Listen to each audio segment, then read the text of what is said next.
It's been there since 1936. It's on River Street near King George Street. I'm walking. Yeah. What are the biggest challenges that one of the biggest? Working with the people. How do you manage that? Working with the people, and because it's like managing a kindergarten. And you have to satisfy everybody, and you have to be nice to everybody, and you have to give kavod to everybody. It doesn't matter what echelon he is. You think being a mom, how do you manage being a Being a mom, managed it, and also having lived and grown up in boarding school. You learn how to live with a lot of people.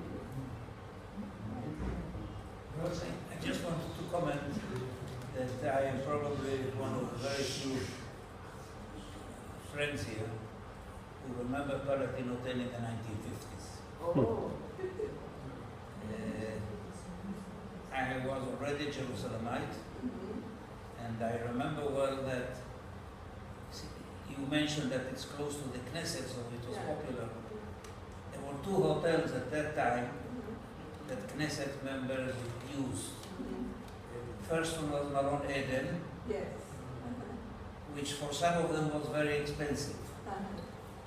And the second one was Palatin Hotel, which was considered the best, I would say, popular hotel in Jerusalem. There were a few, but Palatin was always first rate. Yes. And I understand that now it recently underwent a big renovation, yes. and now it's a very, very nice and beautiful hotel. How's your cookbook? When it'll come out, I'll tell you. Your cookbook. Do you intend to publish it first of all? I'll see. First of all, I have to finish it. I'm doing the pictures and I'm writing. And We had a Rotary cookbook. Will it have clear instructions, or Yes, will it follow no. the tradition of my mother? no. It's me. She used to say, and then she said, how hot must the oven be? She would say, just hot enough. Yeah. a little bit of salt. How much would you put in? Just the right amount. So God is clear with that. And we have, before the book appeared, Yes. a tasting. I'll taste it. At 5 o'clock tea. Yes, this is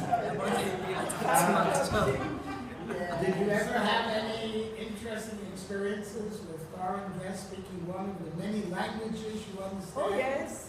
And they didn't know it? I had experiences with them. I spoke to a lot of people, but a lot of the funny things were if I was not in the hotel, and even today that I don't work there, I get phone calls from the hotel telling me, oh, Rosa, here's a guy who's speaking Italian and he doesn't speak any other language. So one day I got a call like that, and it was an Italian guy. I was in the supermarket, and so I said, okay, fine, put him on. And I'm holding the phone, and I hear the guy is stuttering, but such a stutter, it was something extraordinary. Anyway, I understood him in the end, and I translated and so on. But it was many times, oh, Rosa, this guy, he speaks only Greek and please, or Spanish or whatever. And, but it's fun, it's nice, and people, when you speak to them in their own language, all of a sudden you see their face sort of light up, and they're different immediately. They're different. They're not. Some, they come. The Palatin doesn't have an elevator, so to come to the reception, you have to walk almost 2 flights of stairs. It's a lot of stairs. So they come already, exhausted, and they come with a face like this. But if you greet them with a smile and in their own language, so everything goes away. All the anger. Yes? I tell you a story that happened in the hotel, and it's a proof about the Polish people. We always tell jokes about the Polish people because they're stupid. One day, someone walked into the hotel and he's mumbling something in Polish, although my name is Warszawski, I don't know a word in Polish, but I can understand that he was speaking Polish. And I understood that he lost his way. He came, he's a tourist, he went out from his hotel and couldn't find his way back. Okay, as Rosa said, that people are calling her for translations, I have a friend, she speaks Polish. I called her and she started to speak with him and ask him where he's coming from. Can you describe the street? Can you describe the hotel? Can you give us any clue where you're coming from? And I know all the hotels in the area with my closed eyes. I couldn't find anything, no clue. And so at that time there was a tourist police, because there was a time that we had many tourists in Israel, and we had a tourist police. So I called the tourist police and I told them that I have a problem.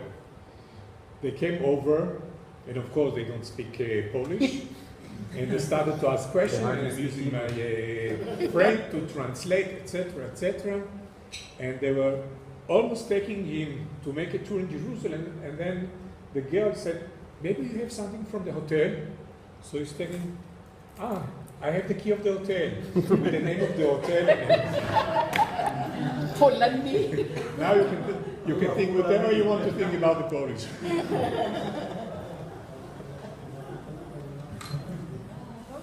that's it.